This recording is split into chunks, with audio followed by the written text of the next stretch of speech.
Hi, today we're reading from the Jesus Storybook Bible that is written by Sally Lloyd Jones. And today's topic is The Singer.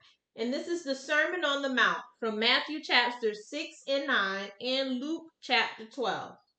Wherever Jesus went, lots of people went too. They loved being near him. Old people, young people, all kinds of people came to see Jesus. Sick people, well people, happy people, sad people, and worried people. Lots of them worrying about lots of things. What if we don't have enough food or clothes? Or suppose we run out of money? What if there isn't enough and everything goes wrong and we won't be all right? What then? When Jesus saw all the people, his heart was filled with love for them. They were like a little flock of sheep that didn't have a shepherd to take care of them. So Jesus sat them all down and he talked to them. The people sat quietly on the grassy mountainside and listened. From where they sat, they could see the blue lake glittering below them and little fishing boats coming in from a night's catch. The spring air was fresh and clear. See those birds over there? Jesus said. Everyone looked.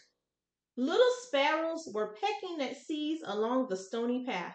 Jesus asked, where do they get their food?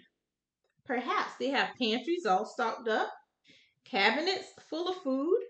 Everyone laughed. Have you ever seen a bird with a bag of groceries? No, Jesus said.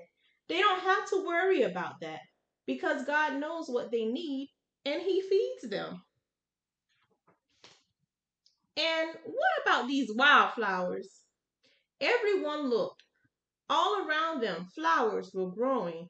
Anemones, daisies, pure white lilies. Jesus asked, where do they get their lovely clothes? Do they make them? Or do they go to work every day so they can buy them? Do they have closets full of clothes? Everyone laughed again. Have you ever seen a flower putting on a dress? No, Jesus said. They don't need to worry about that because God clothed them in royal robes of splendor.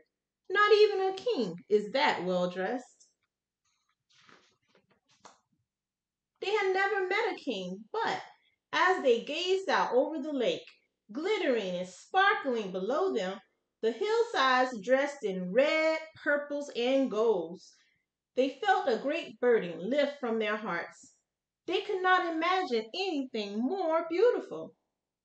Little flock, Jesus said, you are more important than birds, more important than flowers. The birds and the flowers don't sit and worry about things. And God doesn't want his children to worry either. God loves to look after the birds and the flowers, and he loves to look after you too. Jesus knew that God would always love and watch over the world he had made. Everything in it, birds, flowers, trees, animals, everything. And most of all, his children.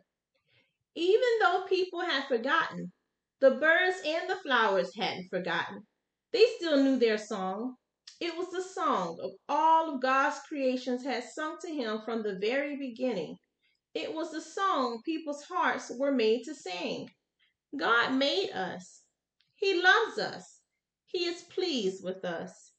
It was why Jesus had come into the world to sing them that wonderful song, to sing it not only with his voice, but with his whole life, so that God's children could remember it and join in and sing it too. The end. So I want to point out that we shouldn't worry about anything. Instead of worrying about things, we should instead just go to God in prayer and just pray about everything. So I like to say, when you pray about everything, worry about nothing. Go back and read this story for yourselves. It's Matthew chapter 6 and 9 and Luke chapter 12. Have a great day and God bless you all.